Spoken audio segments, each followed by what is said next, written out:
Hello everyone, it's Jamal Thomas. Welcome to the Progressive Soapbox. So, I enjoy philosophical discussions. I immensely enjoy philosophical discussions. And I gotta be honest, part of the reason I started my channel is to kind of have some of those higher discussions. Or at the very least, try to take the perspective to a little bit beyond the typical politics. Like, people fighting in minutia, yes. Beyond it. Just poke your head up, just a little bit. And yet, despite that being my intention, despite that being somewhat of a joy that warms my heart, I am often finding myself in a situation where I need to grab my pitchfork and go to war. Now, the reason I say that is because you see stuff that takes place in media that draws your attention, and whether you want to get involved in the minutia of the politics of the moment or not, you're forced to get involved into the minutia of the politics. Because you understand that there's a clear delineation between us versus them. Now, particularly when stuff like this comes up, that is targeted at your interests. Let me put it that way. This is a story that came out in the Zero Hedge. Let's see if I can flip it over. What it boils down to is that Democratic functionaries, people calling themselves journalists, who are for the most part just elements of the party itself, has decided to create a campaign. Mainstream media now claiming that it's a crime to investigate Hillary Clinton's ties to Russia. There's a second piece of this that I want to add, by the way. But think about that. Mainstream media now claiming that it is a crime to investigate Hillary Clinton's ties to Russia. Now, that's amazing. That's fucking amazing. That's breathtaking. And our friend Joanne Reid is the subject of this particular article. Alright, so let me read the article first, and I'll get to my point. Mainstream media now claiming that it's a crime to investigate Hillary Clinton's ties to Russia. This is Tyler Durden. As the public has finally begun to realize the extent of the corruption surrounding Hillary Clinton, including the now infamous Russian uranium deal, the mainstream media has gone into hyperdrive to discredit and distract from documented facts, and are now going so far to float the idea that Trump may be committing a crime for simply investigating Hillary Clinton at all.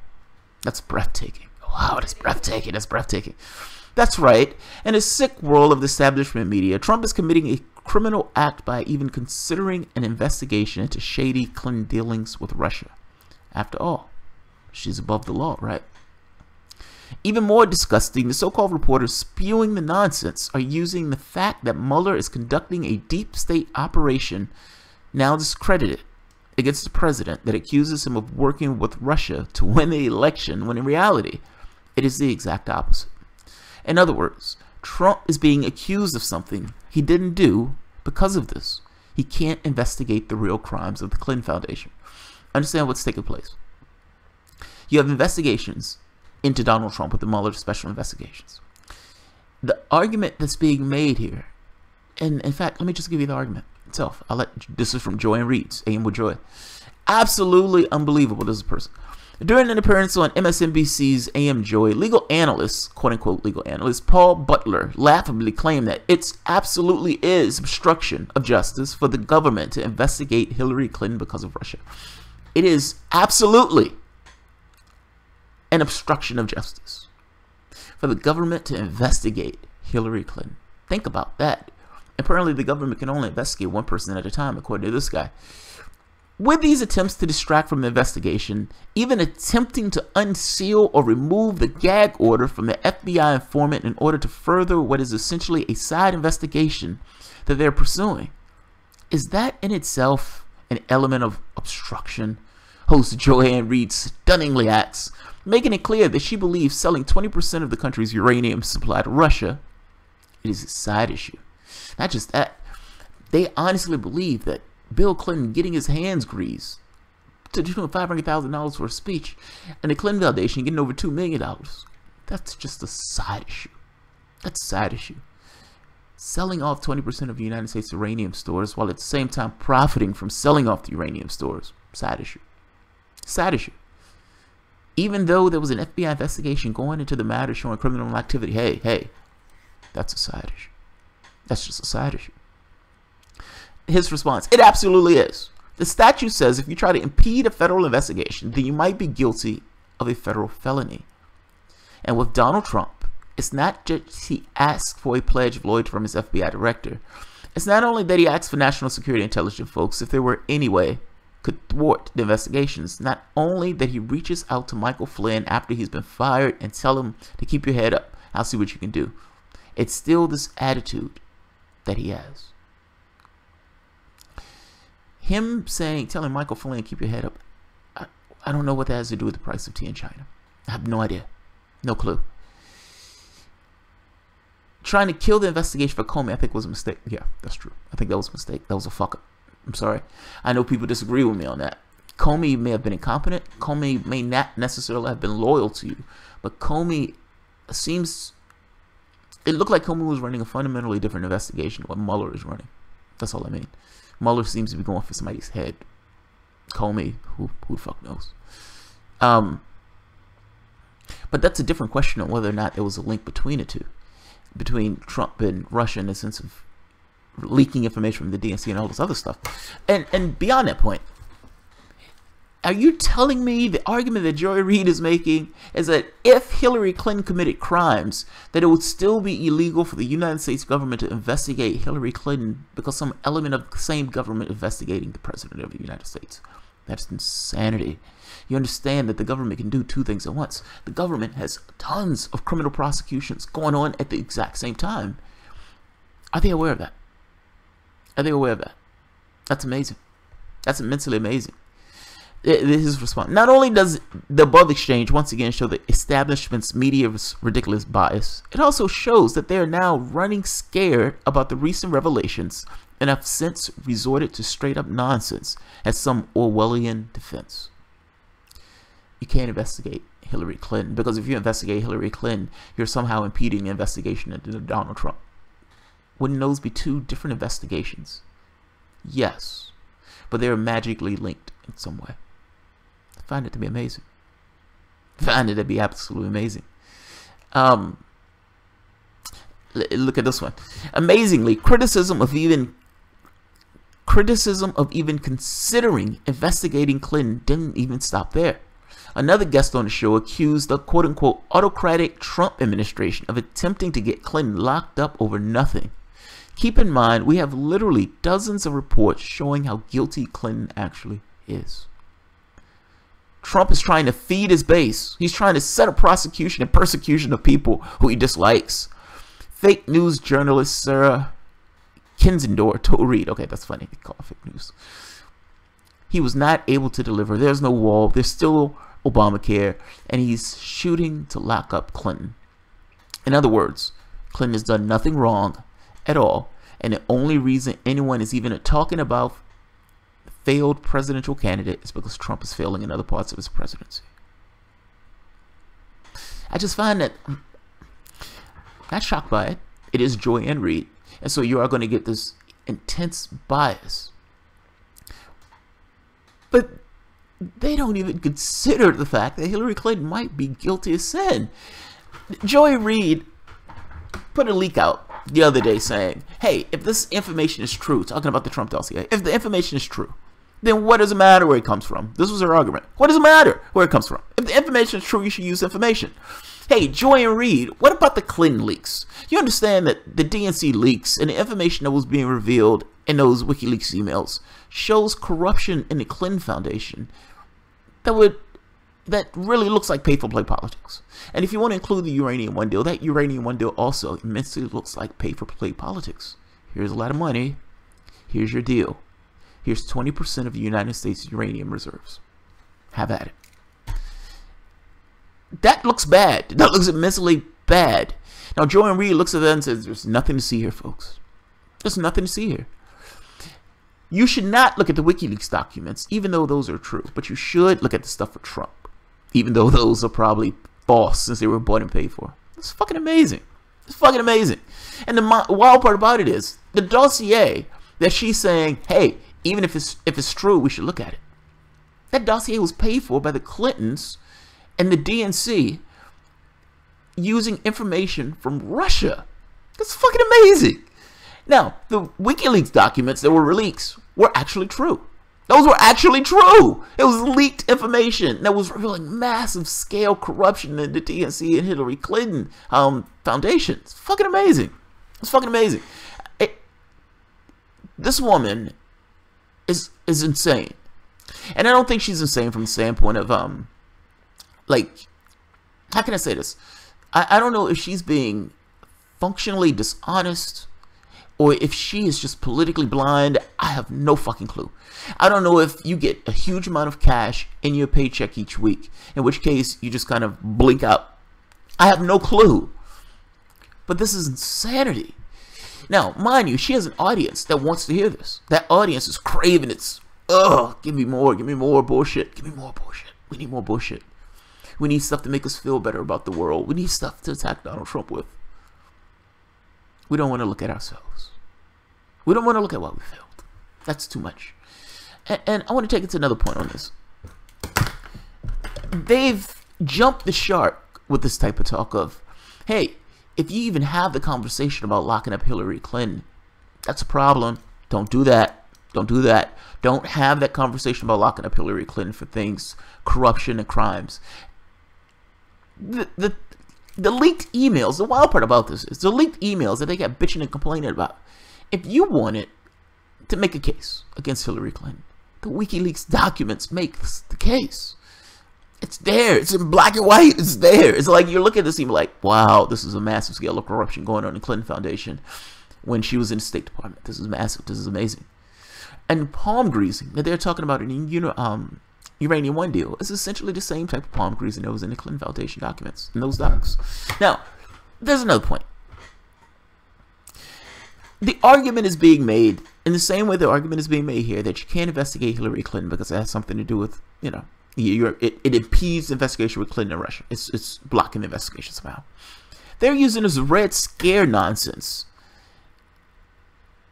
in the same way that you know in Trump thing. And the same way they're saying, hey, you can't look at WikiLeaks because it's, you know, from Russia and everything else. They're using this stuff to attack DAPL and Black Lives Matter also. So they're saying, look, there were Russian plants, or Russia was pretending to be Black Lives Matter activists, and they were pretending to be DAPL, and they were trying to foment resentment in the United States, as if that resentment wasn't already there. That's the stories and the reporting that has been done on us, either by the Daily Beast or some of the other articles, has been insane. And in no way did they add the context that, by the way, these things were here, and the effect that these guys had were minimum to none.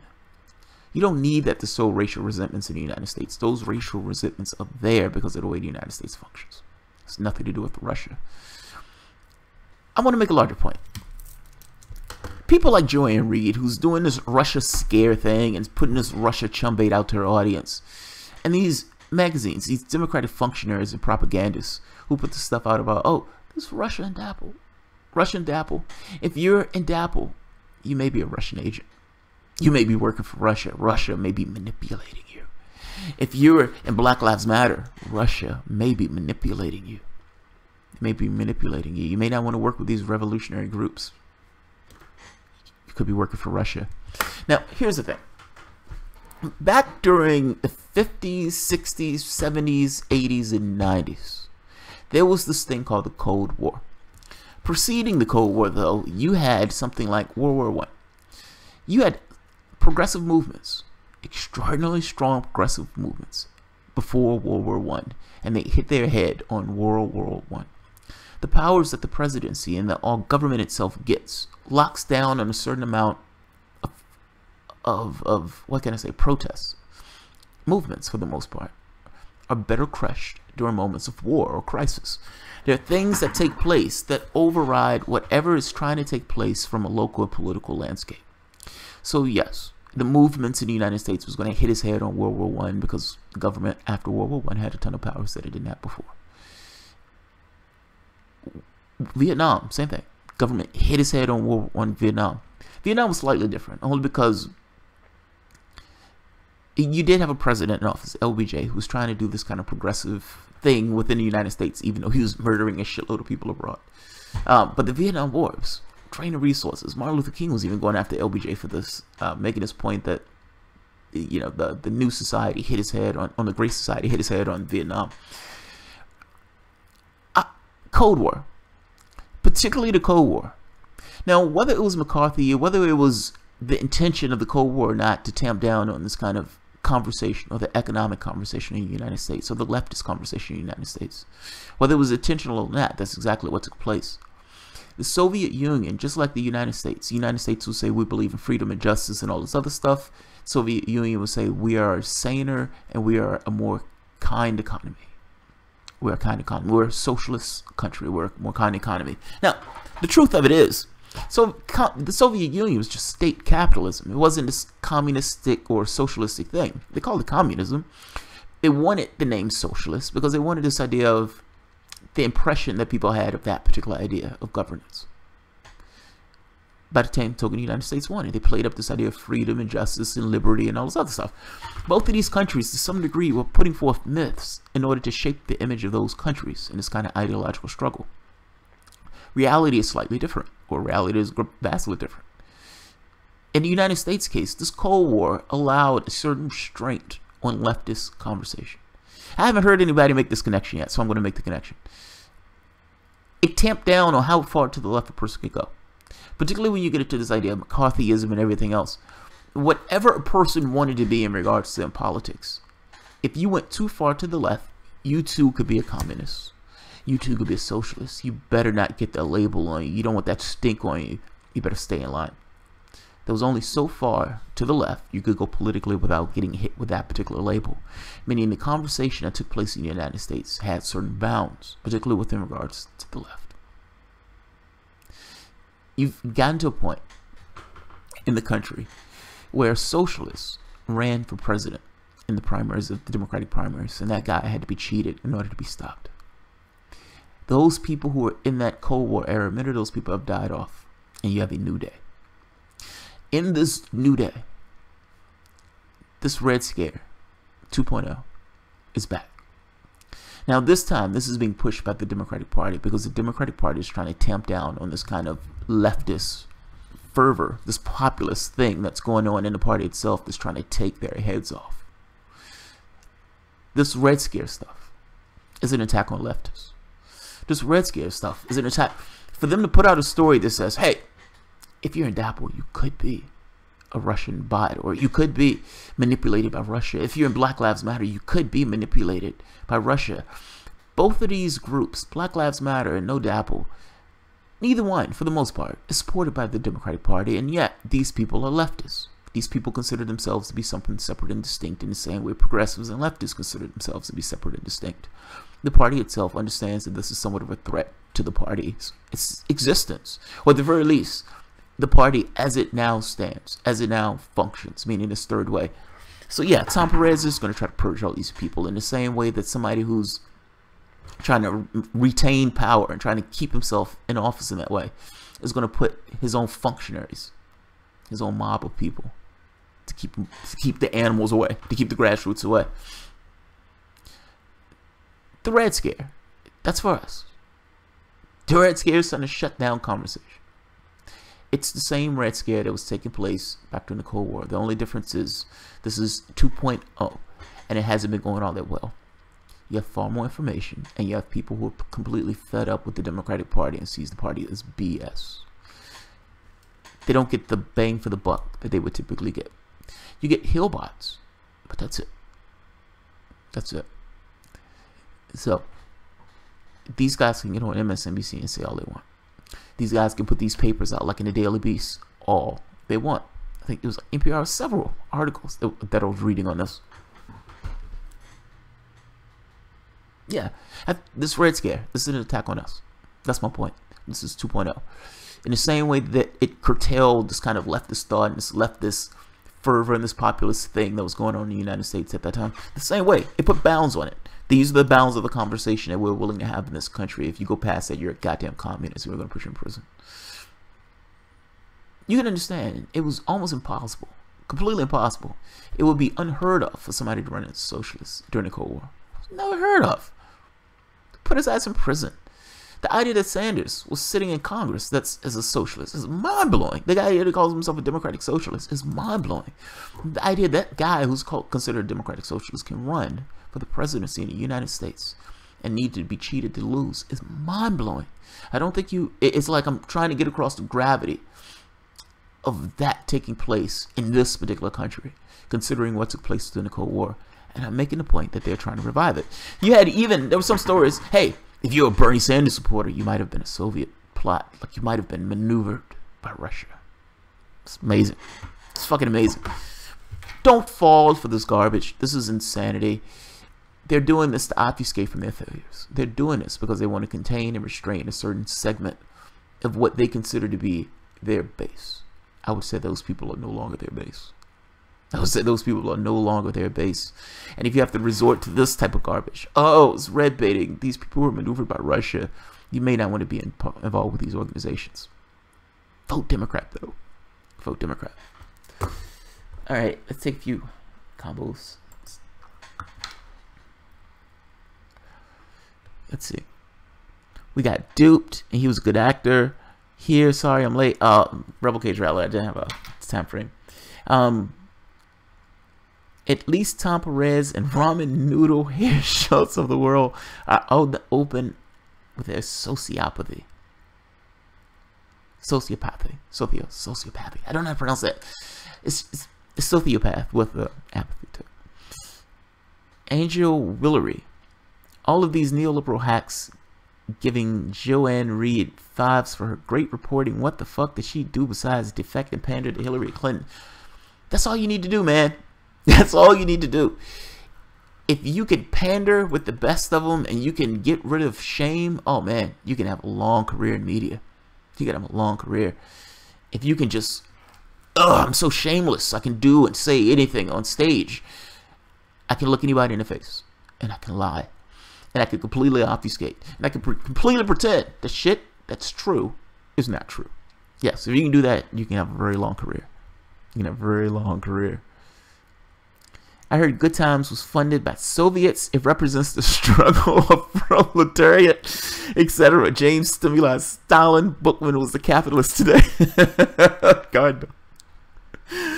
I'm a democratic socialist. Call me Pepe Le Pew. Iran. You go, Pepe. Catherine. One way. Correct you. Oh, thank you. Oh, giving us a little shoulder action. Yeah. Not intentionally. Not intentionally.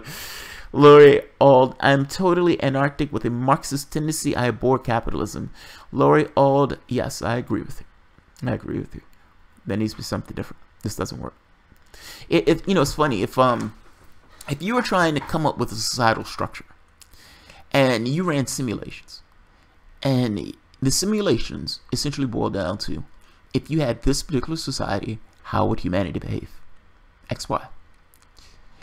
And you saw the amount of murder and crime and corruption and wars and environmental degradation that was attributed to the capitalistic model, you would run away screaming. There was no fucking way you would use that system. Like that, it's morally bankrupt on so many levels. And I'm always amazed that when you're talking about other systems, people have these other preconceived ideas, and it's like you understand the situation to which you find yourself. The only reason you're okay with this is because you're ensconced in it. You think it's normal. You think it's perfectly normal for people to behave insane in this way. It's hard to see something else from where you are. People get this idea that people act this particular way. Like, because this society is just the natural society that a person will have if you're just dicking around and this would just naturally evolve, that this is just the way people are. They don't necessarily take into account that those people are in a particular societal structure. What would a person behave if that person was born on a completely different planet in a completely different society that wasn't in any way like this? Take Star Trek for the moment. You were born on Cleon. How would you behave? On Kronos. Cleon culture. How would you behave? If you're born on Vulcan, how would you behave? Romulan, how would you behave? I'm making this point that you don't have free will in this situation. Like the society and the structure of the things that you're raised in, the cultures and everything else, They put hooks into you. You think it's natural. It's not necessarily natural or anything else. It's just the way it is. It's how you were raised in that particular society. In a different societal context, you would behave in a different way. I'm saying human beings in general would behave in a different way if they were in a different societal context. It's not that capitalism is the natural thing. It's not it at all. The hardest thing in the world is shaking people out their mindset of, oh, this is just natural. This is just the way people are. People are malleable. People change depending upon the societal structure they're in. Within degrees. Catherine 112371. Could Putin send me a check already? Who? You ain't kidding, man. You ain't kidding. If Putin is handing out cash in the way that they're trying to say he's handing out cash, oh, come on, man. Come on, man. Don't pass me up. Don't pass me up. You need me on Russia today? Send me a check. They already said we're bought. Anyway, this is fucking amazing. Jamal Thomas off time. Last year, quarterly go-to website ARRL for ARL and radio. Very bad day scenario. Alright, Garnome. The first few seasons of Good Times were gold. It got weird after James left. Yeah, James made that show. Yeah, I'm falling for it. I'm falling for it. Jan Mansfield. People are super scared, but they did this last year, quarterly. The robbery. They might also see Putin as trying to rebuild the Soviet Union, having started with the Ukraine. No, no, there's no way. Well, Putin wasn't trying to rebuild the Soviet Union, at least not that I can see. He took the Ukraine because they were encroaching on his borders. Keep in mind, NATO, the United States made a deal with the Soviet Union that it would not expand NATO. And it promptly expanded NATO. It promptly expanded NATO. Now, you have a situation where you have an organization, National Alliance Treaty Organization, that's set purely to attack or defend against the Soviet Union, depending upon the perspective of in that conflict. And it's getting closer to your borders. How would you behave? Like, so if there were a bunch of Muslim countries, and those Muslim countries tried to make a pact with Cuba and Mexico and certain parts of Canada to expand around the United States, just in case the United States got uppity, what do you think the response of America would be? What do you think the response would be? You're literally encroaching on their borders. Literally, almost at their borders. If the Ukraine would have turned to a pro-Western government when that coup was instituted, you would have had, right on the border of Russia, another NATO nation. So what is your job if you're Vladimir Putin and you see NATO encroaching closer and closer to your borders? Your country has invaded twice, and in both times the country was invaded, millions and millions, so like 20-some million people died in the Soviet Union, in those wars. What are you going to do? They're openly hostile to your interests, to you as a country, to your national survival. Not to mention, you understand that the United States and Western powers have invaded Russia at one point before. Look, all I'm saying is Putin acted as a person would act from a strategic interest. Not saying he was right. Don't misunderstand me at all. This is not this kind of hugging Putin thing. I'm just saying from a political standpoint, if you didn't necessarily have any feelings for any of the people involved, they were on his borders. They were on his borders. He wanted space. He wanted a luft.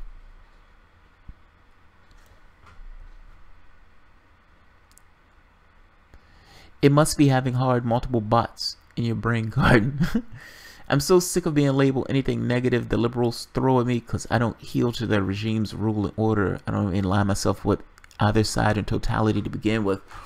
Wear it like armor. Wear it like armor. What do you have to say about me? I accept it. I accept it. It makes me, at this point, I gotta be honest. This is, have you ever went to a contest where you really, really wanted to go to that contest? Like there was something in you that powered you and that held you wound up where you really wanted to be involved in that contest. You might have been in a basketball game, it might have been a chess match, it might have been anything, tennis match, whatever your thing is. And you're spoiling for a fight. That's how I feel about this. Wear it like armor. Those people are failures. They have no justification and legitimacy to running the Democratic Party or being in office at all. If you want to call me a Russian bot, fuck it, call me a Russian bot. If you want to call me, you know, this, oh, he's being influenced by Vladimir Putin. He's being influenced by Putin. That's what's taking place. That's what's taking place.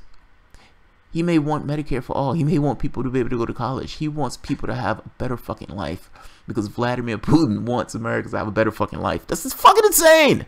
It's insane. If they want to throw that stuff at you, let them. Own it.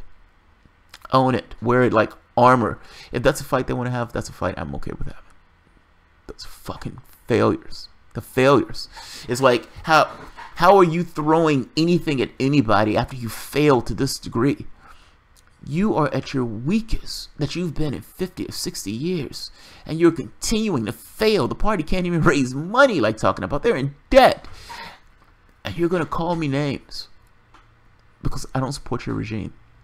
Mind you, add it to, if you don't support Democrats, you're racist and sexist. Now, you're also a Russian bot.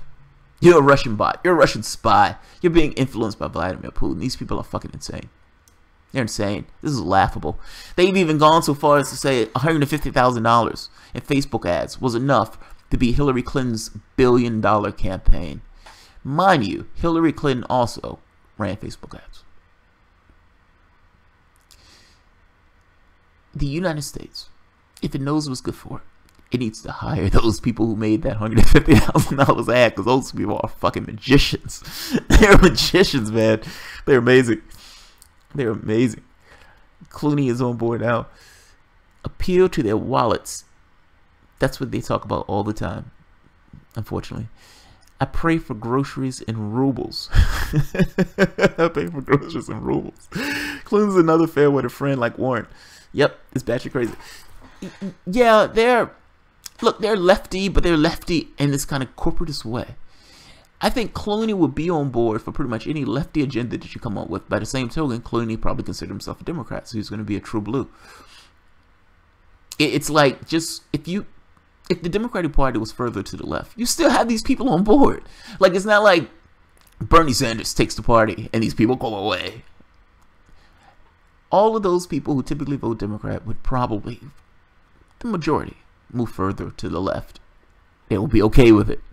Even the last poll that came out saying that the majority of Democrats would prefer the party to move to the left.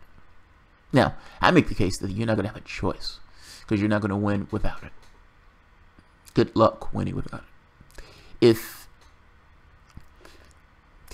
If there is any level of reach to the things that I say, and look, I don't take that as a foregone conclusion because I don't have that many subscribers just on the channel.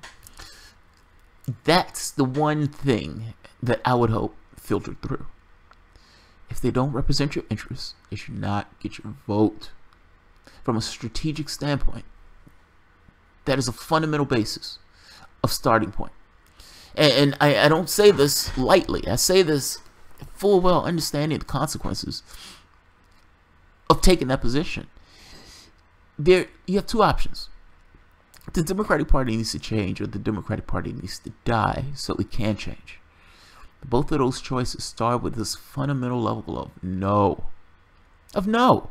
It's basic, it's simple, it's straightforward, it's obstinate. Be a malcontent. Say no. I am not on board with the things that you guys are doing with this particular party. And you guys are either going to fail or you're going to change. And be open with the fact that you're taking that position. They need to full well understand that all of the things, all of the normal edifices that prop up that particular party is not going to be a part to what it is. If you don't have that, that party has no intention of changing because there's no reason to change and you continue to fail in the way that it's been failing. That's my position. Like I said, if nothing else filters through, write the shit on my gravestone. Say no. Say no. He said no. Don't even put my name. He said say no. He said say no. Garnome. Yep. No is where the power lies. No is where the power lies. They're not scared of the Justice Democrats candidates. I understand what I mean when I say that. Like, it's not... If Joe Manchin was terrified that Joe Manchin was going to be taken out that seat by that progressive, Joe Manchin will move his ass to the left because Joe Manchin wouldn't have a choice. That's fear. That's what I mean when I say being afraid that you're going to lose from the left. If Hillary Clinton thought she could beat Sanders by staying in the position that she typically had, she wouldn't have moved to the left. She scooted her ass to the left. It was fake. It was phony. All that stuff is true. But from an optics standpoint, the fact that she had to scoot her ass to the left told you everything of what you needed to know. If they're terrified, they will change. They don't have a choice but to change. You have pitchforks or you have dollars. I don't give a shit about your dollars if I have 10 million people behind me saying you need to change. There's a difference in those things. There's a massive difference in those things. At the end of the day, that particular politician wants to get elected and wants to stay in office. If they believe you are going to rip them out of their seats, they're going to bend to your will, or they're going to be ripped out of their seats. The threat has to have teeth. The threat has to be real. The Justice Democrats thing is nice. And yeah, maybe at some point, those guys would have enough oomph to be real threats. Again, I could be completely wrong. In some of those seats, they may actually win. I want Joe Manchin ripped out of his seat. I really want Joe Manchin ripped out of his seat. Now, how do I get Joe Manchin ripped out of his seat? Either the person is running from in the primaries has the chance to take him out that seat, or the Republican. Now, if I need to use Mothra to take down Godzilla, I would use Mothra to take down Godzilla. Mothra is being an honest representation of what he is. Godzilla is not. I would use that tactic. I would use that tactic over and over and over again until at the very least they say, okay, what do you want? We'll come to the table. Or we will just implode. That's my position. I suspect, I honestly make the case that's the position I think anybody on the left should take. Be loud and obnoxious about it. Paula Jean, I like Paula Jean. I met her in at the conference, at People's Conference. Really nice. Absolutely really nice. I like her. I do like her. So I had and it's funny, the reason why I like her is not even from the conversation that her and I had. I swear, man, it's so weird sometimes where you have these moments where you're interacting with people and you're not even interacting with those people. Like it's this, you're seeing this person do something, you're seeing this person interacting in a certain environment, and you get an impression. And even though I talked to her, I don't remember the conversation we had. The thing I remember is that impression. She was having a conversation with somebody, and she was like, where's my kid? And the kid is upstairs in the room. She said, she's okay. So she's at this political event, and she's asking, where's her kid, and what is her kid doing? Is her kid okay? And all this other stuff. And my feeling came across as, she's just a mom. She's a mom. She's a mom running for office. I didn't get the feeling she's a politician that just so happens to be a mom. I had the feeling it was the other way around. That made me like her. And that also made me think that she was somewhat genuine in how she was going about it. Whether she could win or not, that's a separate question. Separate question. I have a feeling that West Virginia Republicans are using Paula Jean to split the vote for Joe Manchin so Attorney General Patrick Morrisey can win. Wow, that's interesting. That's interesting. That's interesting. Thing is, Paula Jean can't take that into consideration. She has to run. I mean, otherwise you can always have the situation where they're playing politics in order to get somebody else in. You as a candidate have no choice but to just try to win. It's almost like you're in a fixed position. Garnome, I like Paula Jean, but sooner or later I think she's going to get a rude awakening regarding Justice Democrats. I need to know what you mean, Garn. Be specific. Damn it, Garn. Tell Jamal dinner is ready. Garnome, Stevie, that's a valid take. I donate to no one besides indie media anymore. Aw, yeah, Catherine, I don't blame you.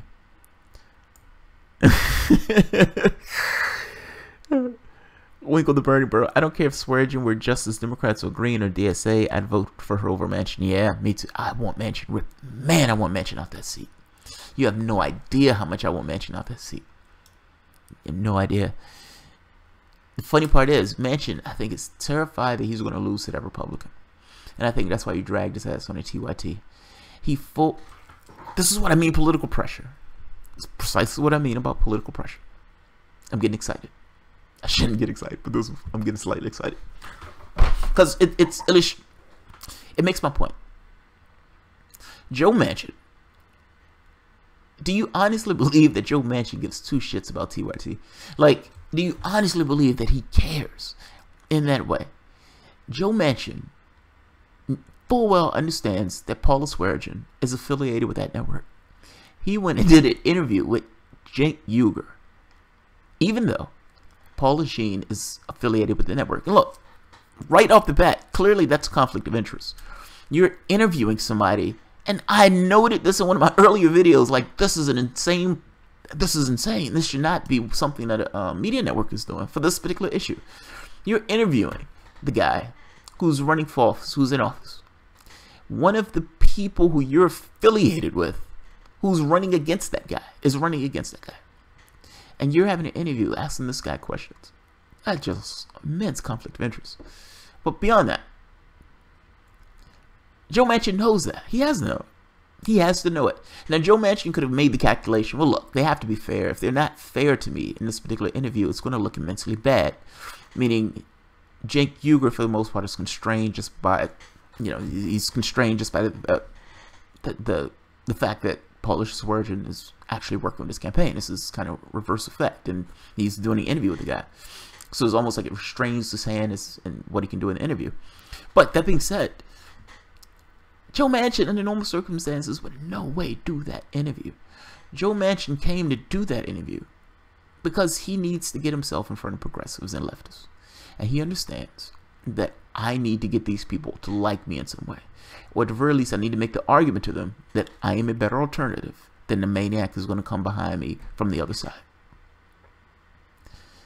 He wasn't scared of Paula Jean. He wasn't there for Paula Jean. He was scared of that Republican. And he was willing to sully himself from his perspective, coming on the TYT in order to make a pitch to a leftist group. Do you honestly believe that Joe Manchin was coming over there just willy-nilly? If Joe Manchin is scared of the Republican, and Joe Manchin understands I need these guys to vote for me, I need a leftist vote to vote for me, that's why he came on the show.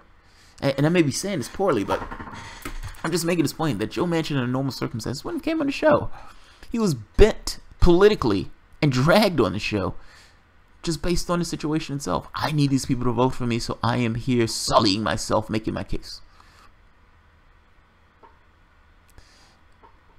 They will bend to political will. You just have to have enough leverage, and then you have to have a clear understanding of what's going to take place if they don't. That's my pitch. That's my pitch. So Hillary Clinton's Trump monster strategy. His daughter is Big Pharma pimp. I sold my mom's meds to donate to TYT. God, no. That's hilarious. That's hilarious. Reid economics. Very true. I remember when I talked to campaign people, they were all from Brand New Congress. I spoke to Brand New Congress. They said, I was like, how do you get the stink of the Democratic Party off of you running as a Democrat? And she was like, we're not Democrats. We're just running under the machinery. We're not Democrats. We're not Democrats. She was adamant. We're not Democrats. Just bristle at the whole thing. They understand there's a headwind. They understand there's a headwind. They have to make their case.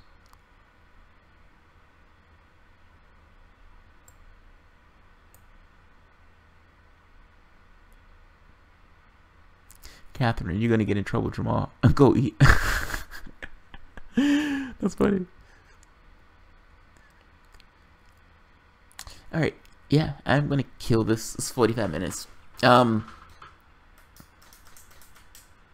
man. This Red Scare stuff is insane.